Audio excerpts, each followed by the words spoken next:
नमस्कार दोस्तों। आज हम शुरू करेंगे गद्य साहित्य। गद्य साहित्य पढ़ने के पहले हम लोगों ने कवर किया था रीतकाल हमारा कंप्लीट हो गया है। उसके वीडियो आप डिस्क्रिप्शन में देख सकते हैं। चलिए दोस्तों, शुरू करते हैं गद्य साहित्य। हिंदी गद्य साहित्य का विकास कब हुआ? तो हिंदी गद्य साहित्य का क्रमबद्ध इतिहास 19वीं सदी से प्रारंभ होता है, किंतु 19वीं सदी के पहले छोटपुट रूप से हिंदी गद्य के 3 रूप मिलते थे: राजस्थानी गद्य, ब्रजभाषा गद्य और खड़ी बोली गद्य। इन तीनों रूपों में राजस्थानी गद्य प्राचीनतम है। राजस्थानी गद्य, इसकी शुरुआत 10वीं शताब्दी से मानी जाती है। लेखक थे राम बैरागी और इन्होंने पंचाख्यान नाम से एक रचना रखी है। ब्रजभाषा गद्य काफ़ी पूछा गया है। शुक्ल जी ने ब्रजभाषा का प्रयोग गोरखपंथियों द्वारा संवत 1400 के आसपास माना गया है। ब्रजभाषा गद्य का प्रयोग जो है गोरखपंथियों द्वारा माना गया। धीरेन्द्र नाथ मिश्र ने माना है पृथ्वीराज रासों में वचनिका शीर्षक के अंतर्गत उपलब्ध गद्य को ब्रजभाषा गद्य का प्राचीनतम रूप माना है। 17वीं शताब्दी ने विट्ठलनाथ, जो आचार्य वल्लभाचार्य के पुत्र थे, श्रृंगार रस मंडन और विट्ठलनाथ के पुत्र गोकुलनाथ ने 252 वैष्णव और 84 वैष्णवन की कथा के रूप में हिंदी गद्य का रूप मिलता है। संवत 1600 के आसपास नाभादास ने अष्टायाम ब्रजभाषा लिखा। वैकुंठ मणि शुक्ल ने ब्रजभाषा में अगहन महात्म कथा लिखी। श्रुति मिश्र ने ब्रजभाषा में वैताल पच्चीसी लिखी। 18वीं शताब्दी के उत्तरार्ध में ब्रजभाषा गद्य के 3 रूप मिलते हैं: मौलिक एवं अनुदित रचना, टीका की परंपरा और काव्य ग्रंथों के बीच टीकाओं की परंपरा। चलिए रचनाकार देखते हैं और उनकी रचनाएं देखते हैं। प्रियादास ने गद्य में लिखा था सेवक चरित्र, हीरालाल आईने अकबरी की भाषा वचनिका, लल्लूलाल राजनीति और माधोनल। ये प्रश्न पूछे जा चुके हैं। लल्लूलाल जी इम्पॉर्टेंट है। लल्लूलाल जी का ग्रंथ राजनीति और माधोनल। मणिकलाल ओझा सोमवंशन की वंशावली। दक्षिण भारत या खड़ी बोली गद्य, दक्षिणी का खड़ी बोली गद्य। दोस्तों, दक्षिण भारत में जो हिंदी बोली जा रही थी, जो उर्दू के रूप में कुछ लोग मानते हैं और कुछ लोग खड़ी बोली गद्य का प्राचीन रूप मानते हैं। इसमें बंदा ख्वाजा नेवाज ने लिखा मिराजुल आस्किन, जो दक्षिणी गद्य का प्रथम लेखक माना जाता था, और इस मिराजुल आस्किन में सूफी धर्म का उपदेश है। अन्य हैं इनके शिकारनामा, लिवातुल वजूह, हिदायतनामा, रिसाल शेरावाला, इसी को 12 मासा के लिए। इसके बाद इम्पॉर्टेंट क्वेश्चन आता है मुल्ला वजही की पुस्तक कुतुब मुस्तरी। कौन सी? कुतुब मुस्तरी। और दूसरी सबरस, इससे उर्दू साहित्य की प्रथम रचना मानी जाती है। सैयद हुसैन अली खां 1838 में 4 दरवेश का हिंदी में फारसी में अनुवाद किया था। हिंदी बोली गद्य उत्तर भारत में जो गद्य बोली गई है उनकी। शुक्ल जी ने खड़ी बोली गद्य का प्रारंभ अकबर के समय कवि गंग द्वारा चंद छंद की वर्णन महिमा से माना है। राम प्रसाद निरंजनी की भाषा योग वशिष्ठ 1741 में लिखी है। शुक्ल जी ने निरंजनी को प्रथम प्रौढ़ गद्य लेखक तथा भाषा योग वशिष्ठ को परिमार्जित गद्य की पहली रचना कहा है। भाषा योग वशिष्ठ की भाषा पंजाबी ब्रजभाषा और मिश्रित खड़ी बोली है। निरंजनी के पहले भी कुछ गद्य लिखे गए हैं, उनके बारे में दोस्तों चर्चा करते हैं।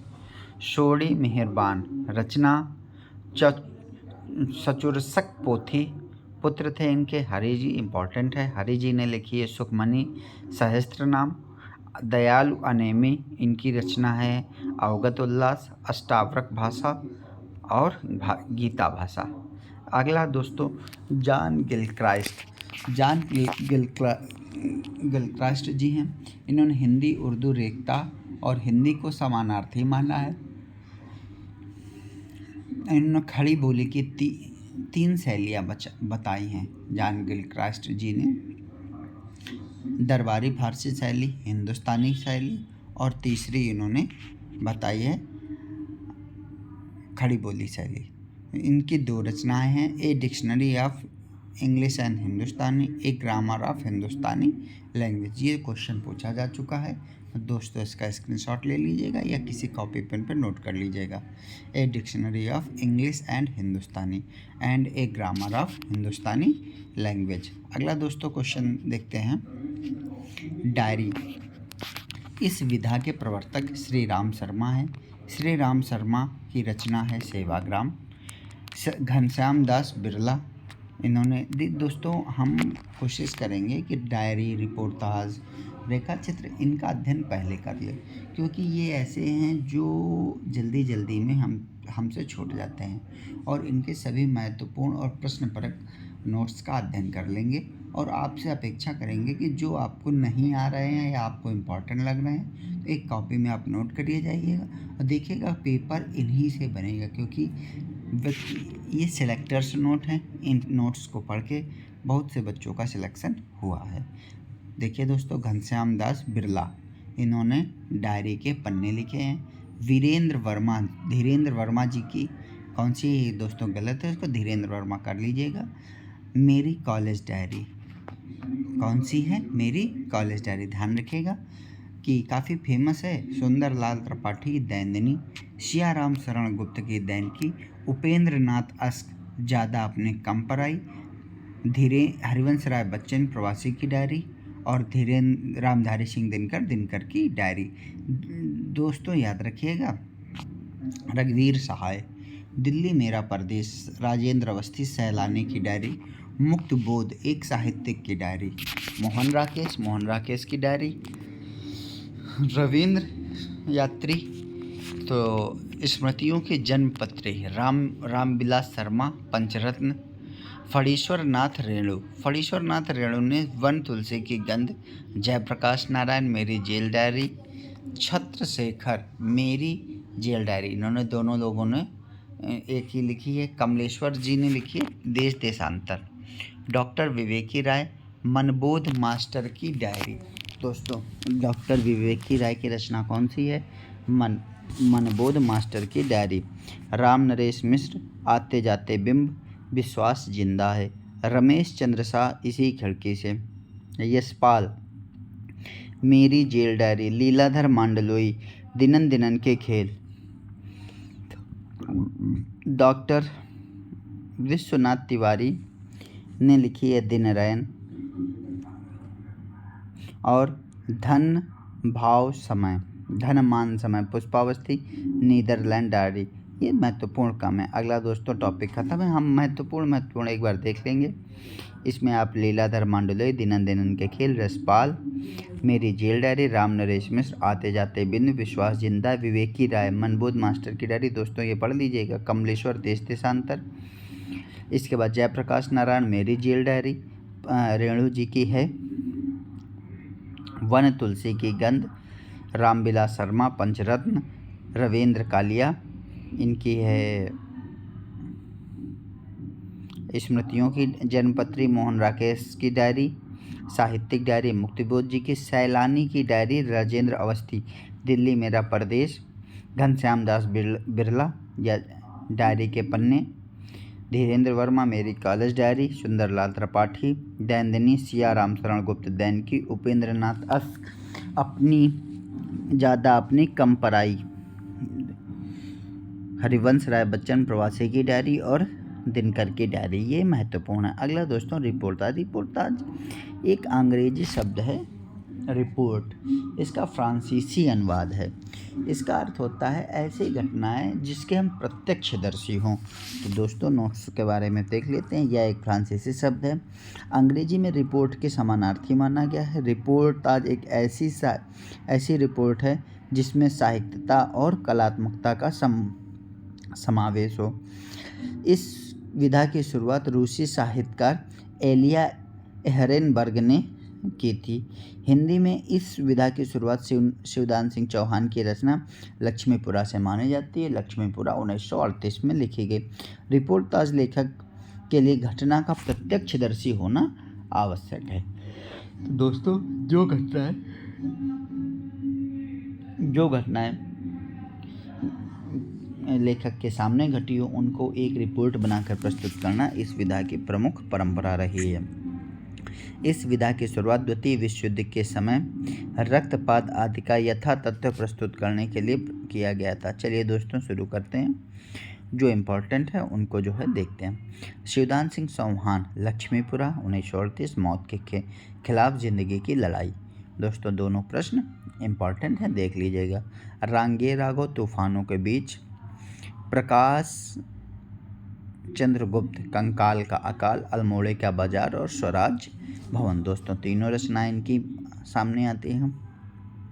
उपेंद्र नाथ अश्क, पहाड़ भय प्रेम भय संगीतमय, पहाड़मय, प्रेममय और संगीतमय, ये अश्क जी की रचना है।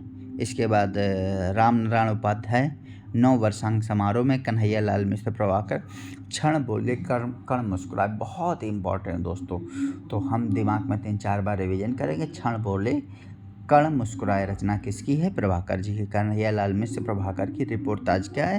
क्षण बोले कण मुस्कुराए। धर्मवीर भारती की रचना कौन सी है? युद्ध यात्रा। विश्व सागर मिश्र, वे लड़ेंगे 1000 साल। चंडी प्रसाद सिंह, युवराज की यात्रा। कमलेश्वर, क्रांति करते हुए आदमी को देखना। दोस्तों कमलेश्वर की डायरी भी इम्पोर्टेंट थी, देश देशांतर, और इनकी रिपोर्टाजी ग्रंथ इम्पोर्टेंट है, क्रांति करते हुए आदमी को देखना। श्रीकांत वर्मा, मुक्ति फौज। निर्मल वर्मा, प्राग एक स्वप्न। राम कुमार वर्मा, पेरिस के नोट्स। विवेकी राय, योत्साह, बाढ़ बाढ़ बाढ़। शमशेर बहादुर, प्लाट का मोर्चा। फणीश्वर नाथ रेणु, इनका ऋण जल धनजल, नेपाली क्रांति कसा। अश्रुतपूर्व, एकलव्य के नोट्स। ध्यान से देखिएगा चारों क्वेश्चन। ऋणजल धनजल, नेपाली क्रांति कथा, अश्रुत पूर्व और एकलव्य के नोट्स। अगला आत्मकथा। आत्मकथा ऑटोबायोग्राफी, इसका अंग्रेजी अनुवाद होता है और इसकी शुरुआत भारतीय युग में से मानी जाती है। चलिए देखते हैं। आत्मकथा लेखक अपने बारे में बिना किसी लाग लपेट के सही से लिखता है। चलिए सही अपना विवरण दर्ज करता है। आत्मकथा अंग्रेजी भाषा में ऑटोबायोग्राफी को हिंदी में आत्मकथा का पर्याय माना जाता है। इस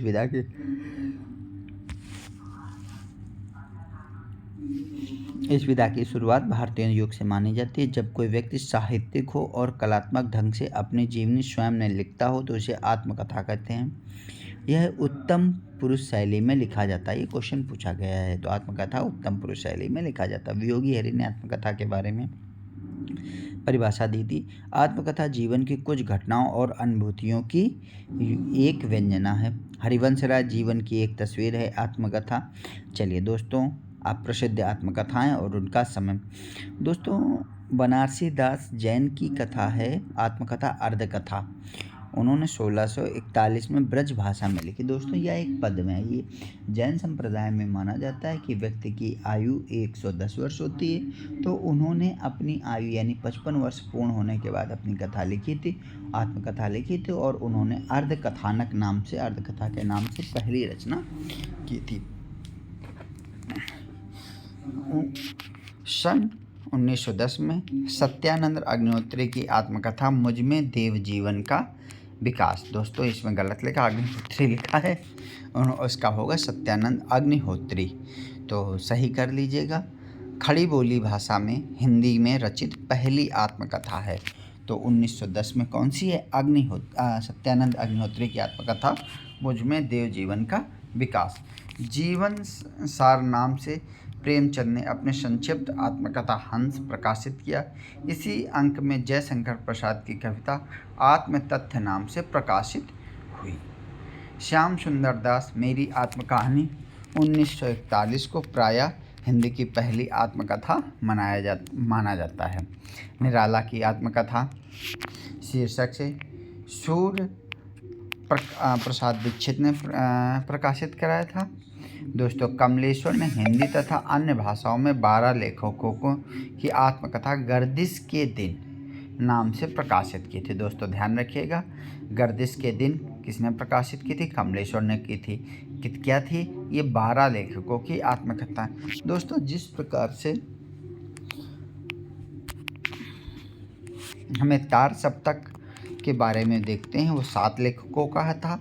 इसी प्रकार 12 हिंदी तथा अन्य भाषाओं के 12 लेखकों की आत्मकथा गर्दिश के दिन कमलेश्वर जी की थी। विष्णुचंद्र शर्मा ने 1984 में मुक्तिबोध की आत्मकथा लिखी। तो दोस्तों ये एक उनकी रचना थी, लेकिन मुक्तिबोध की आत्मकथा मुक्तिबोध जी ने नहीं लिखी थी, विष्णुचंद्र शर्मा ने लिखी थी। ये आत्मकथा स्वयं ही लिखना पड़ता है। दोस्तों प्रथम महिला आत्मकथा, ये क्वेश्चन पूछा जा चुका। जानकी देवी बजाज, इन्होंने 1956 में मेरी जीवन यात्रा के नाम से लिखा था। राजेंद्र यादव ने अपनी आत्मकथा मुड़ मुड़ कर देखता हूँ 2002 में लिखा। उसमें उन्होंने आत्मकथा को आत्मकथांश कहा है। राजेंद्र यादव ने 20 लेखिकाओं का आत्मकथा बलवंत कौर और अर्चना वर्मा के सहयोग से देहरी भई विदेश नाम से संपादित किया था। दोस्तों याद रखिएगा, देहरी भई विदेश किसने संपादित किया? राजेंद्र यादव ने किया। यह 20 लेखिकाओं का आत्मकथा है। और सहयोग कौन कौन था? सह संपादक के रूप में किसका नाम आता है? बलवंत कौर और अर्चना वर्मा। 1999 में मोहनदास नैमिषारण्य ने अपनी पहली आत्मकथा अपने अपने पिंजरे लिखे। ये पहली दलित आत्मकथा है दोस्तों। फिर इसके बाद जीवनी के बारे में देखते हैं। स्वामी दयानंद, रचना जीवन चरित। भाई परमानंद, अपनी आत्मसमय। रामविलास शुक्ल, मैं क्रांतिकारी कैसे बना। भवानी दया सन्यासी प्रवासी की कहानी। राहुल शंकरतायन, मेरी जीवन यात्रा। राजेंद्र प्रसाद, आत्मकथा वियोगी हरि, मेरा जीवन प्रवाह। देवेंद्र सत्यार्थी, इन्होंने 3 खंडों में लिखी। सूरज चांद सूरज के वीरान, नील यक्षिणी, नाच मेरी बुलबुल। इसके बाद सेठ गोविंद दास प्रमुख एकांकीकार थे, नाटककार थे। इन्होंने आत्मनिरीक्षण के नाम से आत्मकथा लिखी। उग्र जी पांडे वेचन शर्मा, अपनी खबर के नाम से उग्र जी ने ये आत्मकथा लिखी। ये इम्पॉर्टेंट है।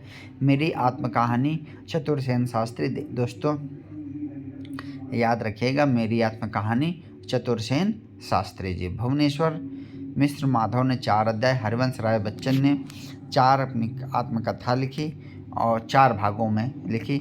नंबर 1 रचना थी इनकी क्या भूलूं क्या याद कर, नेड़ का निर्माण। फिर क्या भूलूं क्या याद करो, फिर बसेरे से दूर और 10 द्वार से सोपान तक। दोस्तों क्रम से याद रखना। नंबर 1 रहती है इनकी नेड़ का निर्माण। फिर क्या भूलूं क्या याद करो, फिर बसेरे से दूर और 10 द्वार से सोपान तक। बलदेव उपाध्याय, बचपन के वे दिन, यौवन के पार द्वार। वृंदावन लाल वर्मा, अपनी कहानी। मनमथ नाथ गुप्त, क्रांतिकारी की आत्मकथा। बलराज सैनी, मेरी कितनी आत्मकथा। रामविलास शर्मा, घर की बात। राजेंद्र यादव और उनकी पत्नी। मन्नू भंडारी ने लिखा, राजेंद्र यादव और उनकी पत्नी, 1 इंच मुस्कान। दोस्तों शिव पूजन सहाय ने लिखा, मेरा जीवन। हंसराज रघुवरन ने लिखा, मेरे 7 जन्म। यशपाल जैन, मेरी जीवन धारा। कन्हैया लाल मिश्र प्रभाकर, तप्ती पगडंडियों पर यात्रा। फणीश्वर नाथ रेणु, आत्मपरिचय। अमृतलाल नागर, टुकड़े टुकड़े दास्तान। डॉक्टर नागेंद्र, अर्धकथा। रामदरस मिश्र, सहचर व्यय और समर्थ। फुर्सत के गिन। यशपाल सिंहावलोकन, 3 भागों में लिखी। कमलेश्वर, गर्दिश के दिन नाम से 1980 में हिंदी कथा अन्य भाषाओं तथा 12 रचना काव्यों का आत्मकथन एक साथ प्रकाशित किया कमलेश्वर जी ने। और इनके देखिए, जो मैं जिया 1962 में, फिर यादों का चिराग 1957 में, और जलती हुई नदी 1999। सत्यदेव परिव्राजक, स्वतंत्रता की खोज। शांतिप्रिय द्विवेदी, परिव्राजक की प्रजा। पदुमलाल पुन्नालाल बख्शी, मेरी अपनी कथा। कृष्णचंद्र, आधे सफ़र की पूरी कहानी। रामविलास शर्मा, इन्होंने अपनी धरती अपने लोग नाम से 3 भागों में लिखा है। उनकी प्रथम भाग है मुंडेर पर सूरज, दूसरा देर सवेर, तीसरा आपस में बातें होंगी। रामदरस मिश्र, जहाँ मैं खड़ा हूँ, रोशनी की पगडंडियाँ, टूटते बनते दिन, उत्तर पथ। ये चारों रचनाएं सहचर है समय के 4 खंड में 1991 में प्रकाशित हुई थी रामदरस मिश्र के। तो अगर ये 4 भाग पूछे जाएं तो जहाँ मैं खड़ा हूँ, रोशनी की पगडंडियाँ, टूटते बनते दिन और उत्तर पथ, और समय है सहचर, 4 खंडों में 1991 में प्रकाशित हुआ था। प्रतिभा अग्रवाल दस्तक जिंदगी की 1990, मोड़ जिंदगी का 1996। चंद्र किरण रौनक सा पिंजड़े की मैना 1908, प्रभा खेतान अन्या से अनन्या 1907, रमणिका ठाकुर गुप्ता आप दोहरी 1915, कुसुम अंसल जो कहा नहीं गया। क्या दोस्तों आएगा? जो कहा नहीं गया। मन्नू भंडारी एक कहानी, ये भी 2007 में आई थी इनकी दोस्तों, इम्पॉर्टेंट है। फिर इसके बाद कुसुम अंसल जो कहा नहीं गया। फिर कृष्णा अग्निहोत्री लगता नहीं है दिल मेरा और औरत, ये 2010 में लिखा। पद्मा सचदेवा बूंद बावड़ी, शीला झुंझुनवाला ने कुछ कही कुछ अनकही, मैत्रेयी पुष्पा कस्तूरी कुंडल बसे और गुड़िया भीतर गुड़िया। ममता कालिया कितने शहरों में कितनी बार। ममता कालिया की रचना क्या है? कितने शहरों में कितनी बार। चंद्रकांता हाशिए की इमारतें, डॉक्टर कुसुम बेदी आरोह अवरोह, रूप नारायण सोनकर नागफनी, मेरे जीवन की बाइबिल 2007। ये इन्होंने दो रचना, रूप नारायण सोनकर नागफनी और मेरे जीवन की बाइबिल। सूरज चौहान, सूरजपाल सिंह चौहान, ये दलित लेखक थे, इनकी बहुत इंपॉर्टेंट है। तिरस्कृत और संतप्त। ओम प्रकाश वाल्मीकि बहुत अच्छी है, इनको आप कभी समय मिलेगा तो पढ़िएगा। जूठन 2 भाग में, पहला भाग आया था 1997 में, दूसरा 1915 में। कमल कुमार जो कहूँगा सच कहूँगा, कौशल्या पसंदी दोहरा अभिशाप, ओम प्रकाश वाल्मीकि भी ऊपर बता दिया, 2 भाग में आए थे। दूसरा भाग 1915 में आया था, पहला भाग 1997 में आया था। स्वराज सिंह बेवक्त गुजर गया माली और मेरा बचपन मेरे कंधों पर। दोस्तों डॉक्टर धर्मवीर मेरी पत्नी और भेड़िया, इन्होंने 2010 में लिखी थी। तुलसीराम, डॉक्टर तुलसीराम, ये भी बहुत इम्पॉर्टेंट है, दलित आत्मकथा के रूप में हम प्रस्तुत होती है। मरदुइहा पहला भाग 2010 में और मरकणिका दूसरे भाग से। सुशीला टाँक भौरे, सही से लिख लीजिएगा, इसमें थोड़ा गलत है, का भौरे लिखा है, इसमें टाँक भौरे। सुशीला टाँक भौरे, शिकंजे का दर्द। मोहनदास नैमिषारण कितने रंग कितने संग मेरे, और उन्होंने अपने अपने पिंजरे भी लिखी है। इसके बाद रजनी तिलक जमी अपनी आसमां, गोपाल प्रसाद व्यास कहो व्यास कैसी कही, मनमथनाथ गुप्त सिर पर कफन बांधकर। रविंद्र कालिया गालिब छुट्टी शराब, बहुत अच्छी रचना, ये कभी पढ़िएगा और इम्पॉर्टेंट पेपर की दृष्टि से तो इम्पॉर्टेंट है। गालिब छुट्टी शराब रविंद्र कालिया। भगवती चरण कही न जाए क्या कहिए, भगवती चरण वर्मा जी की है। राजेंद्र यादव मुड़ मुड़ कर देखता हूँ को आत्मकथांश का। राजेंद्र यादव को 20 लेखिकाओं का आत्मकथ्य बलवंत और अर्चना वर्मा के सहयोग से, बलवंत कौर और अर्चना वर्मा के सहयोग से देहिर भई विदेश के नाम से संपादित किए। अखिलेश एक लेखक है, अखिलेश, उन्होंने लिखा वह जो यथार्थ। अशोक वाजपेयी पाव भर जीरे में ब्रह्म भोज, बहुत इंपॉर्टेंट है, पढ़िएगा और याद कर लीजिएगा। पाव भर जीरे में ब्रह्म भोज, अशोक वाजपेयी। स्वदेश दीपक मैंने मांडू नहीं देखा है, विष्णु त्यागी। वसंत से पतझड़ तक, विष्णु प्रभाकर, रविंद्र त्यागी है दोस्तों।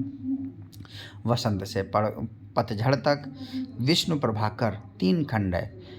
उन्मुक्त गगन में पंछी उड़ता गया और पंखहीन। कमल राय एक अंतहीन तलाश। दीनानाथ मल्होत्रा भूली नहीं जो यादें। कृष्ण बिहारी सागर के उस पार तक। कन्हैया लाल नंदन 3 रचनाएं। गुजारा कहाँ से कहाँ, कहना जरूरी था, मैं था और मेरा आकाश, मेरा सफल मेरी मंजिल। अगला आनंद पंथ 60 वर्ष एक, नामवर सिंह दोस्तों इम्पॉर्टेंट है। जीवन क्या जिया जाए, इनकी आत्मकथा का संपादन आशीष त्रिपाठी जी ने किया है। नरेंद्र कोहली ने लिखा था कि जिसमें मैं कोहरे लिखा है, कोहली है, जिसमें मैं रहता हूँ। मेवाराम स्मृतियों के अवशेष। कांता कुमार विजय पथ की अविचल पंथी। स्वयं प्रकाश धूल के नंगे पाँव। सुरेंद्र मोहन ना कोई बैरी ना कोई बेगाना, हम नहीं चंगे बुरा ना कोई, निंदक नेरे राखिए। अगला किशोर नंदन, नंद किशोर नंदन, मैं पढ़ के पत्थर भया। रामधारी सिंह दिनकर, जहाँ अपनों गांव। हृदयेश जी ने लिखा था जोखिम। इसके बाद एकांत जी ने लिखा था मेरे दिन मेरे वर्ष। राम शरण जोशी, मैं बोनासाई अपने समय का। दोस्तों विजेंद्र ने लिखा था अभी शेष है अभी सफ़र। भीष्म स्वामी ने लिखा था मेरी साहित्यिक यात्रा। डॉक्टर लाल बहादुर वर्मा, जीवन प्रवाह में बहते हुए, परस्ती नहीं मेरा ईमान। अगला मिथिलेश्वर, ये इम्पॉर्टेंट है दोस्तों। बीच बीच पानी बीच मीन प्यासी, और कहाँ तक कहे युगों की बात, जात चेत कुछ करो उपाय। मधुरेश, आलोचक का आकाश। डॉक्टर नरेंद्र मोहन, ये था कम वक्त निंदर। डॉक्टर मोहन सिंह, कितनी धूप में कितनी बार। रमेश उपाध्याय, मेरा मुझ में कुछ नहीं। हर दर्शन सहगल, डगर डगर पर मगर। विश्वनाथ तिवारी, अस्ति और भवति। नरेंद्र कोहली, आत्मस्वीकृति। और ये हमारी दोस्तों आत्मकथा कंप्लीट हो गई। अगला टॉपिक है जीवनी। दोस्तों जीवनी टॉपिक हम कल अध्ययन करेंगे। दोस्तों ये नोट्स बहुत अच्छे हैं, इनका थोड़ा सा आप स्क्रीनशॉट ले लीजिएगा या किसी कॉपी में नोट करते जाइएगा और पेपर की तैयारी करिए। आप सभी को शुभकामनाएं। धन्यवाद।